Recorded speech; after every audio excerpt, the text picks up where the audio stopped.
Salam, selamat siang. Perkenalkan diri saya, nama saya Elon Beluan Cornelius Mau, NIDN 08 01 10 7001, NUPTK 1333 7486 5923 0133. Saya dosen Fakultas Hukum Universitas Kristen Attawacana,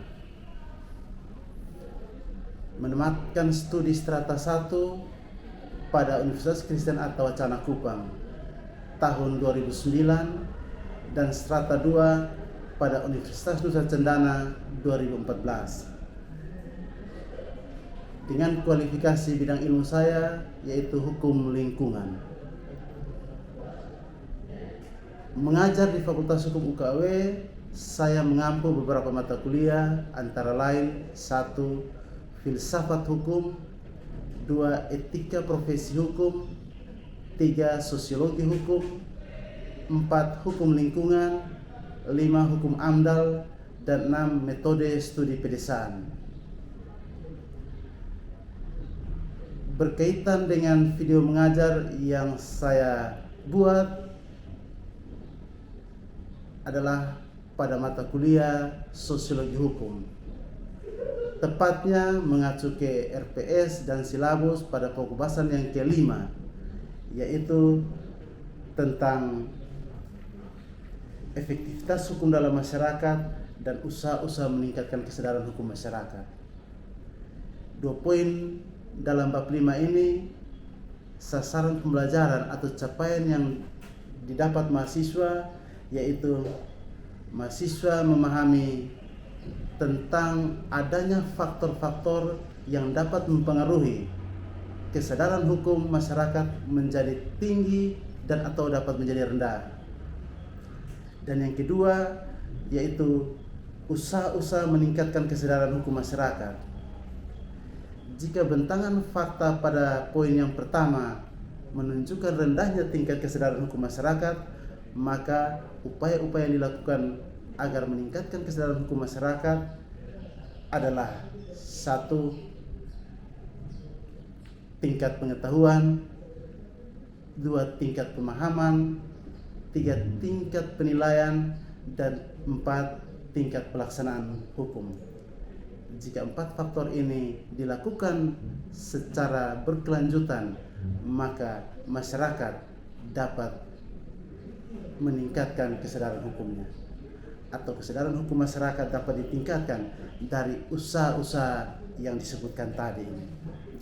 Nah, inilah poin-poin yang menjadi inti percakapan pada bab yang kelima materi kuliah Sosiologi Hukum yang dapat saya sampaikan atau sudah saya buat dalam video pembelajaran sebelumnya. Demikian yang dapat saya sampaikan. Terima kasih. Selamat siang anak-anak. Silakan. Baik, mengawali kuliah kita hari ini. Kuliah kita kalau kita acu pada RPS, kita ada pada pertemuan ke-13 pada pembahasan kelima. Sebelum mengawali kuliah kita ingin masuk dalam doa, dan saya minta salah satu masing keluarga kita dalam doa pembukaan.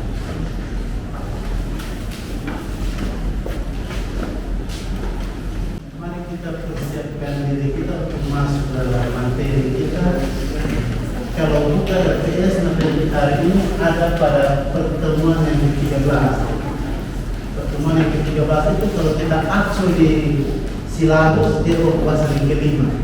Pembahasannya berjudul keberadaan hukum dalam masyarakat dalam konteks penegakan hukum. Slide di depan ini filenya sudah dibagikan ke kelas, jadi bisa lihat dan sekaligus materinya telah ada masing-masing. Mari kita lihat materi ini. Keberadaan hukum dalam konteks penegakan hukum. Kalau kita bicara tentang keberadaan hukum dalam konteks penegakan hukum, maka setidaknya ada 2 hal yang menjadi poin percakapan kita.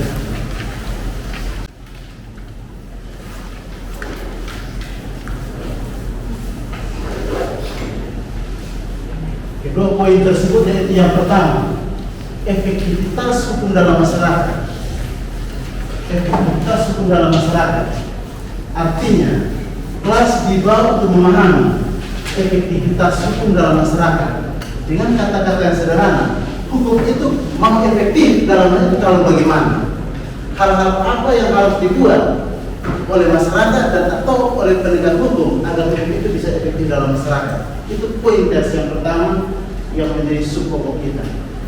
Yang kedua juga menjadi bagian pembahasan dalam bab ini adalah mengetahui upaya-upaya untuk meningkatkan kesadaran hukum masyarakat. Topik ini menjadi menarik karena upaya-upaya untuk meningkatkan kesadaran hukum masyarakat itu menjadi hal penting. Dia lahir dan menjadi penting dipelajari karena fakta memperlihatkan bahwa hukum itu ternyata tidak efektif dalam masyarakat. Ini bentangan fakta. Sosiologi hukum kan selalu membentangkan fakta hukum sebagaimana adanya. Bahwa poin yang pertama dan kedua ini saling tali temali. Poin yang pertama itu berbicara tentang efektivitas hukum dalam masyarakat. Bahwa bagaimana hukum itu bisa efektif dalam masyarakat. Maka pertanyaan itu menjadi menemukan karena ada bentangan fakta yang menunjukkan bahwa hukum itu tidak efektif. Indikator paling utama banyak peristiwa hukum, perbuatan melawan hukum dan banyak persoalan hukum pidana yang kemudian diproses secara hukum. Ini kan menunjukkan bahwa hukum itu ternyata dalam kenyataan tidak efektif. Dan karena itu perlu poin yang kedua, ada upaya-upaya untuk meningkatkan kesadaran hukum masyarakat. Poinnya demikian. Mari kita lihat satu persatu efektivitas hukum dalam masyarakat itu hal-hal apa yang akan dilihat di sana. Di sini Bapak bentangkan kepada kelas dua tokoh ahli sosiologi hukum yang membentangkan tentang pernyataan hukum itu harus efektif dalam masyarakat. Kalau hukum itu bagaimana? Atau kalau apa yang harus terjadi? Dua tokoh itu yang pertama Sarjono Sutanto dan yang kedua Zainuddin Amali. Mari kita lihat satu persatu. Sarjono Sutanto dalam bukunya yang berjudul Faktor-faktor yang mempengaruhi penegakan hukum, dalam buku itu menyebutkan 4 poin ini, bahwa agar hukum itu dapat efektif dalam masyarakat atau penegakan hukum itu hanya akan terjadi efektif kalau pertama faktor hukumnya itu sendiri, kaidah hukumnya. Yang kedua faktor penegak hukumnya, orang atau aparat yang menegakkan hukum itu. Jadi yang ketiga faktor ketersediaan sarana dan prasarana pendukung penegakan hukum. Dan yang keempat faktor budaya atau masyarakat. Beberapa referensi yang lain merujuk pada referensi Sarjono ini menyebutkan 5 faktor budaya itu berdiri sendiri dan faktor masyarakat berdiri sendiri. Tapi referensi yang lebih banyak menyebutkan faktor budaya dan masyarakat itu ada salah satu faktor karena budaya itu ada pada masyarakat itu sendiri. Dan pernyataan Sarjono ini dikuatkan oleh Zainuddin Amali dalam bukunya Sosiologi Hukum Suatu Pengantar. Dia menyebutkan poin yang pertama itu jatuh sama faktor hukum atau kaidah hukumnya, bahwa faktor hukum atau norma atau aturan itu sendiri ternyata memberi dampak pengaruh untuk orang bisa patuh atau tidak patuh pada hukum. Misalkan dalam 2 poin yang sama ini, kalau ada suatu pernyataan hukum atau satu poin garis pasar yang ambigu menimbulkan multitafsir atau penafsiran yang berbeda, maka bagaimana hukum itu bisa ditegakkan? Karena ada cara pandang yang berbeda-beda terhadap suatu pasal itu. Jadi faktor hukumnya sendiri itu dapat mempengaruhi orang bisa taat dan atau bisa tidak taat terhadap hukum. Dan yang kedua faktor penegak hukumnya, orang yang menegakkan hukum. Kita petakan dalam penegakan hukum ini di dalam 3 lembaga: kepolisian, kejaksaan, dan pengadilan. Kepolisian dalam proses melakukan penyidikan dan penyidikan, lalu kejaksaan dalam membuat dakwaan dan proses persidangan di pengadilan sampai pada putusan akhir. Nah, perilaku orang, sikap orang yang melakukan penegakan hukum ini sangat berpengaruh hukum itu menjadi efektif atau tidak. Misalkan demikian, contoh yang paling sederhana dalam praktek penegakan hukum di tingkat kepolisian. Kebiasaan kita kan di Kupang sini dari tahun 90-an sampai sekarang itu kan orang jalan ke Dutalia misalnya, itu pertanyaan pertama yang muncul itu aman kok di jalan. Ponduri aman kok, Ponduri tempat yang biasanya ada tilang di sana. Jadi ponduri aman maka dia jalan, ponduri tidak aman dia tidak jalan. Karena dia pasti akan diganjar atau diganjal di sana akibat ada tilang di sana. Bahwa orang yang kebetulan tidak ada dapat informasi yang lalu lewat, kemudian dia ditilang, kita bisa identifikasi dia kena tilang atau kena tahan di sana itu karena apa? Kemudian lagi jalan dan sebagainya, kemudian dia ditilang. Tetapi ada orang yang bisa lewat karena penyelesaian di tempat itu juga, dan kemudian dia tilang. Atau mungkin dia itu berkenalan dengan aparat penegak hukum, maka dia bisa lewat. Maka faktor penegak atau orang itu menentukan orang bisa taat tidak. Lalu orang di belakang dia bilang gini, dia bisa lewat, kenapa saya tidak bisa lewat? Kan ini fakta sosial yang terbentuk seperti itu. Itu penegak hukum. Dua-dua baik Zainuddin Ali maupun Sarjana Sutanto menjelaskan demikian. Lalu yang ketiga itu faktor sarana dan prasarana pendukung. Bahwa fasilitas atau sarana dan prasarana pendukung penegakan hukum sangat berdampak atau berpengaruh orang jadi taat atau tidak taat terhadap hukum. Setuju atau tidak? Bentangan fakta menyebutkan begini. Dalam hal misalnya, kita di sini punya wilayah hutan itu ada di arah Amarasi sana, ada di arah Takari Cangkrong sana. Di Amarasi itu ada hutan. Tetapi ketika regulasi menganjurkan bahwa semua polisi hutan atau semua jagawana itu ditempatkan, dikonsentrasikan di kantor kabupaten yang ada di Amarasi, maka kalau ada penebangan hutan atau illegal logging dari alat itu di arah Amarasi Selatan itu terjadi di sana, maka pihak yang merasa ada perbuatan melawan hukum di sana, dia harus kontak ke Amarasi. Kapan petugas jagawana atau polisi hutan datang sampai di tempat kejadian, kan pelaku sudah tidak ada di tempat. Jadi ketersediaan sarana dan prasarana baik orang untuk sarana pendukung itu sangat menentukan hukum itu bisa ditegakkan atau tidak. Dan yang keempat itu faktor budaya atau masyarakat. Budaya masyarakat sangat menentukan dan ini sangat penting. Orang kalau punya budaya, misalkan budaya paling sederhana, budaya judi. Di NTT sini orang judi paling banyak itu orang Belu juga, Manggarai juga. Manggarai itu orang judi bisa ketemu pagi. Belu pun demikian. Kalau orang sudah judi seperti orang Belu dan tim-tim itu, misalkan fakta sosial yang terbentang sehingga bantuan sosial kepada mereka itu menjadi stagnan atau terhenti itu karena faktor demikian. Saya Bapak mau contohkan bahwa ketika petugas sosial datang dan bagi-bagi sembako dan kebutuhan-kebutuhan pokok lainnya kepada mereka, pada saat mereka ke titik yang lain, mereka buka ini tempat dan main judi langsung atau dari uang yang diberikan itu bayarkan.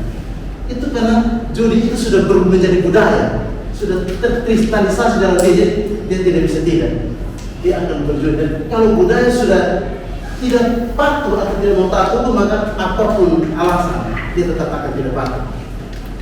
Jadi efektivitas hukum dalam masalah sangat tergantung pada 4 poin tes ini.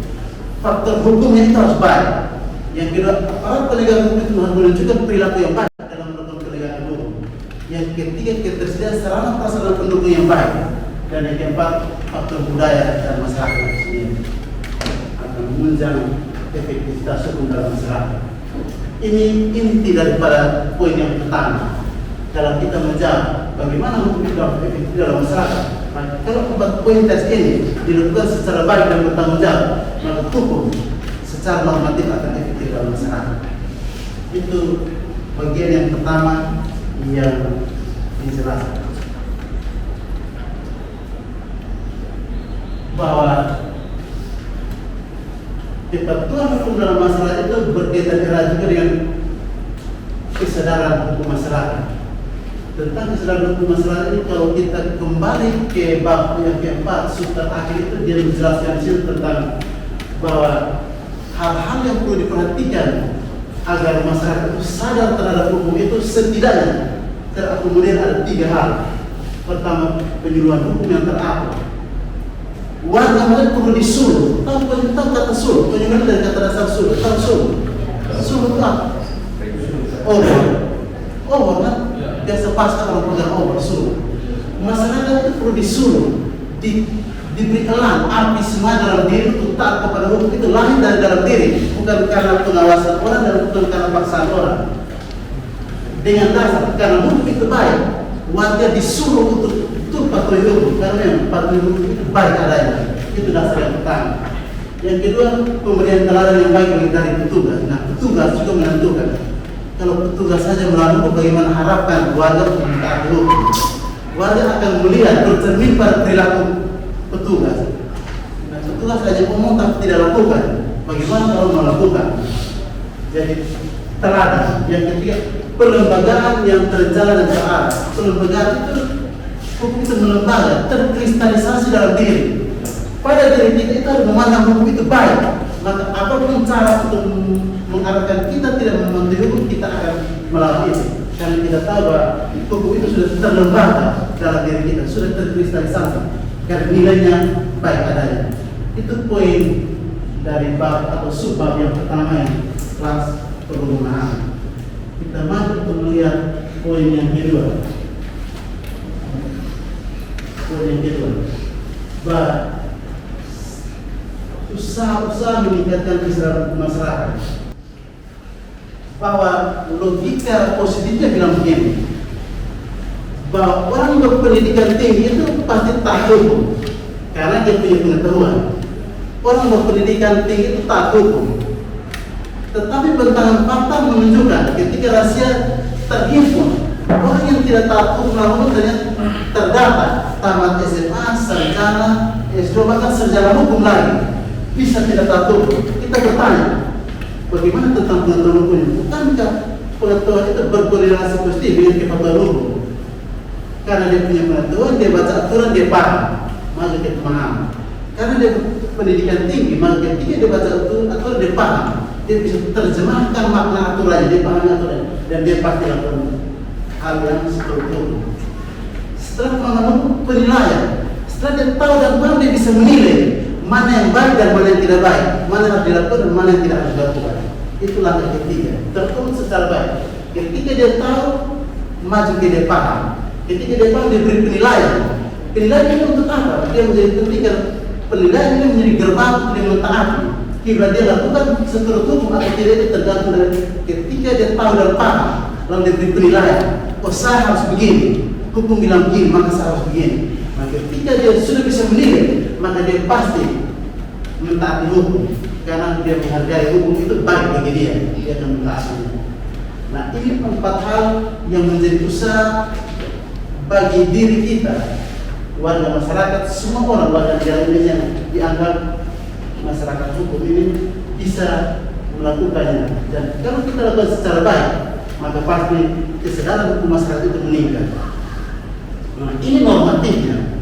Kalau kelas mengandalkan mata, telinga, kaki dan jalan ke segala tempat melihat fakta hukum, perilaku hukum, apakah sudah begini adanya seperti yang normatif ini? Aturan bilang begini, bahwa kepatuhan hukum itu sangat tergantung pada tingkat pendidikan. Tingkat pendidikan mempengaruhi kepatuhan hukum, itu betul. Tetapi pengetahuan itu harus ditopang dengan pemahaman. Ada orang mengetahui tapi tidak paham, dia hafal tapi tidak mengerti maknanya. Ada orang tahu dan paham tapi dia tidak bisa berkibar, pilih mana yang baik, mana dia harus buat bagaimana. Ketika hukum sudah bentangkan fakta normatif yang ada di depan dia yang harus dilakukan, dia beri penilaian. Dan bahkan ada orang yang bisa mengetahui, memahami dan menilai, tapi untuk mentaatinya ingat terlampau sulit. Ini indikator pada tidak semua orang yang kategori SMA ke atas, sarjana dan ada di LV sana, itu kan menunjukkan bahwa kalau pengetahuan tidak, karena dia sangat berpengetahuan. Pemahaman dia sangat paham. Benar dia bisa nilai ini baik atau buruk, tetapi pentaatan. Nah, pertanyaan kita pembelajar adalah kenapa orang yang tahu hukum, paham hukum, bisa menilai baik dan buruk, tidak melakukan seturut hukum? Ini kan pertanyaan sosiologi di situ. Ini pertanyaan dasar sosiologi. Kenapa orang yang harusnya tahu hukum, paham hukum dan bisa beri penilaian tentang baik buruknya hukum, dia bisa menginterpretasi secara baik, tapi dia sendiri tidak melakukan atau tidak mentaati hukum ini? Ini pertanyaan sosiologi yang bersifat filsafat. Ini esensi dasar sosiologi hukum. Kalau esensi ini dibentangkan pada kita pelajar, kalau kita lalu bertanya, kalau normanya bilang orang yang berpendidikan tinggi itu pasti patuh hukum, tapi bentangan fakta lainnya orang yang berpendidikan tinggi pun melawan hukum dan melakukan tindakan keji, tindakan tercela, dan ada yang perubahan dari sana. Kalau kita identifikasi banyak orang berpendidikan tinggi, lalu kita bertanya, apa yang salah dari ini? Hal apa yang perlu diperbaiki atau dirubah? Sehingga orang yang harusnya memahami hukum ini kok menjadi tidak paham hukum. Nah, keempat fakta ini Bapak di kuliah sosiologi awal-awal Bapak selalu katakan, sosiologi hukum itu tidak memberikan penilaian terhadap hukum, tapi dia membantahkan fakta hukum apa adanya, dan biarlah hukum murni itu sendiri dan disiplin ilmuwan bisa menjelaskan atau mencari inferensi logis atau kesimpulan kira-kira apa menjadi indikator penyebab. Kok orang dia tahu hukum, dia paham hukum, dia bisa pilih baik dan buruk dari hukum, tapi dia sendiri tidak bisa melakukannya. Ini menjadi persoalan tersendiri, dan ketika sosiologi hukum bisa membentangkan itu sudah baik. Pembelajar tidak bilang begini, Pak, kalau itu apa preskripsi atau resep untuk orang jadi baik, itu persoalan tersendiri dari disiplin ilmu normatif. Tapi setidaknya bentangan fakta ini menunjukkan kepada kita bahwa inilah kenyataan cara berhukum kita seperti ini. Dan karena itu diakhiri dengan keempat hal ini, kalau kita lakukan secara baik akan meningkatkan kesadaran hukum masyarakat. Betapapun bentangan fakta memperlihatkan hal yang sebaliknya. Jadi ini gambaran tentang dua hal yang menjadi pembahasan dari materi kita, materi yang kelima, bab yang kelima dari materi sosiologi hukum yang ada pada RTS itu. Kalau bisa dilihat di situ ada tujuan pembelajarannya, poin-poin penjelasannya sampai pada referensi acuannya itu ada di lajur ke-13 dari kolom-kolom di RTS itu akan membentangkan hal itu. Nah, mungkin sampai di sini percakapan atau sampai di sini penyampaian dari Bapak dosen dengan mengandalkan pendengaran dan melihat slide yang ada. Adakah hal yang mau ditanyakan? Bawa buka termin kepada dua orang penanya. Angkat tangan, lalu berdiri dan sampaikan pertanyaannya secara tegas. Silakan. Terima kasih kepada saya. Di sini saya akan bertanya. Pertanyaan saya itu, apakah ada hal-hal yang dilakukan agar hukum dapat efektif di masyarakat? Terima kasih. Apakah ada hal-hal yang perlu dilaksanakan agar hukum dapat Efektif di masyarakat.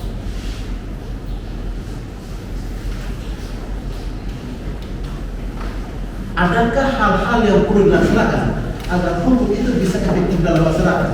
Sebelum Bapak menjawab, mungkin Bapak bentangkan. Ada yang punya jawaban dengan mendengarkan, andalkan pendengaran dan melihat slide pada saat itu, mungkin bisa terekam tentang hal-hal yang bisa dibuat agar meningkatkan kesadaran hukum masyarakat. Ada yang bisa berikan poin ini?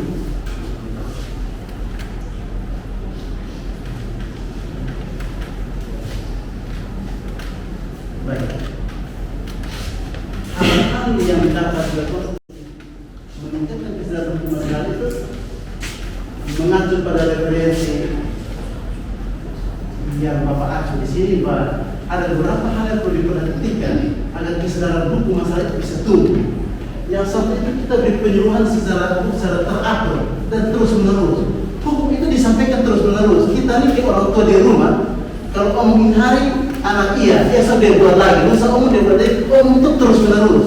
Jadi, penyuluhan hukum secara teratur itu menyangkut intensitas dan frekuensi yang harus terus menerus. Sama seperti analogi tadi, kita omongin hari dia jawab, kita belum mau selesai pun bahkan dia sudah jawab iya, mau lakukan. Tetapi dia pergi dan tidak lakukan. Esok kita omong lagi, sore kita omong lagi, bangun tidur kita omong, dan itu penyuluhan hukum yang teratur. Teratur ini menyangkut intensitas terjadi dan frekuensi yang harus terus menerus dan teratur. Harus diatur karena perilaku masalah begitu adanya. Berhadapan dengan kondisi, kita melakukan baik dan kondisi mengharapkan kita melakukan tidak seperti kita bisa melakukan itu. Dan karena itu semua dilakukan, disuruh terus. Suruh itu Allah, yang menerangi hati kita, bukan saja otak kita. Itu supaya kita tersentak untuk melakukan apa yang baik menurut hukum. Disuruh. Suruh itu tentang apa? Tentang semua aturan kaidah-kaidah hukum, norma-norma, bahkan regulasi-regulasi yang ada yang diberlakukan bagi masyarakat. Setidaknya itu disampaikan terus-menerus kepada masyarakat. Dan yang kedua, kita juga di samping memberikan jangan omong saja, teladan. Penegak hukum itu bukan omong saja, menunjukkan dengan perilaku yang baik. Kita jangan omong lain, bikin lain. Kalau kita omong lain, bikin lain, maka orang akan ikut yang kita bikin, bukan yang kita omong. Kalau kita omong lain, kita tahu itu sangat baik, sangat normatif, bahkan sangat agamanya. Tetapi kalau kita omong lain dan kita buat lain, maka percayalah, orang akan ikut itu apa yang kita buat, bukan yang kita omong. Karena itu pemberian teladan itu penting. Dan yang ketiga, pelembagaan yang terencana dan terarah. Pelembagaan itu terkait dengan kristalisasi nilai. Hukum itu harus melembaga. Bagaimana dia melembaga? Kita pandang hukum itu baik bukan karena ada pengawasan orang terhadap kita baru kita lakukan hukum, atau karena ada sanksi yang keras dan tegas untuk kita kalau kita melawan baru kita taat. Itu hukum tidak melembaga. Hukum melembaga dalam diri warga masyarakat itu ketaatan kita terhadap hukum itu lahir dari dalam diri kita. Elan, semangat roh kita yang disuruh menyala-nyala melakukan kebaikan hukum. Itu yang pelembagaan yang terencana terarah. Hukumnya terkristalisasi kalau kita pinjam bahasa Fransız, terkristal dalam diri kita. Jadi kita buat baik karena mendengar orang suruh kita. Baik adanya. Bukan karena kita sendiri bisa membahasakan dengan bahasa yang lain, tapi substansi pesan itu tetap sama. Dia tanya bukan saya, dia tahu, tetap dia paham. Bisa ini. Jadi suatu penggalan pernyataan kita tahu. Tapi kalau kita dikatakan tahu, kita disuruh mengatakan, tapi dia cara bertutur yang lain, tapi pesannya tetap sama. Itu tanda kita paham. Setelah kita paham, kita bisa menilai. Kita menilai baik dan buruk. Menilainya bagaimana? Dalam hukum itu menilainya hal yang normatif itu setidaknya ada di kepala kita, sehingga itu menjadi parameter untuk melihat perilaku sosial kita, apakah sudah seturut atau tidak seturut, sehingga kita bisa menilai perbuatan ini benar atau salah. Kalau kita menjudge seseorang melakukan kesalahan, maka setidaknya kita tahu yang benarnya apa. Sehingga pada saat yang sama setelah kita menjudge, kita mengatakan yang benar, sehingga itu bisa mengikuti yang benar dan dia tahu bahwa yang dibuat itu adalah salah. Itu kemampuan menilai. Dan setelah itu pentaatan, penghargaan atau apresiasi kita terhadap hukum. Hukum itu ada harganya ternyata. Kita beri penghargaan. Ada pengawasan dari luar. Kita kan biasa mengawasan sesuatu, kita lihat kiri kanan, ada orang personnya. Pengawasan itu membuat kita bisa tahu. Dan yang kedua itu adalah sanksi. Ketegasan dan beratnya sanksi. Kalau dapat kena sanksi seperti ini, ketakutan kita terhadap sanksi itu membuat dia taat, tapi itu faktor eksternal. Itu tidak penting, karena itu akan membuat kita kalau ada kesempatan kita buat kesalahan. Faktor eksternal itu baik, tapi itu baik bagi orang yang hatinya sudah membakar, tidak tahu tentang hal esensial dari kebaikan hukum bagi pembelajar itu apa. Maka dia perlu dituntun dari kekuatan eksternal, pengawasan dan ketegasan sanksi. Tetapi pembelajar itu kan diharuskan taat itu karena terinternalisasi nilai-nilai kebaikan dan hukum itu dalam diri, sehingga dia membuat suatu struktur karena yang terbaik bagi diri. Jadi kita melakukan hal itu. Usaha dari diri kita sendiri, effort dari diri kita sendiri yang melakukannya, dan kita pasti bisa sadar tentang baik. Karena dua pertanyaan saja, maka Bapak saya kira percakapan hari ini tentang memang tidak boleh bertanya lagi kalau waktu sudah selesai. Jadi kita akhiri perjumpaan kita hari ini dan selamat siang. Tetapi sebelum kita kembali beraktivitas, kita minta teman-teman dalam doa penutup dan akan dibacakan salah satu saja.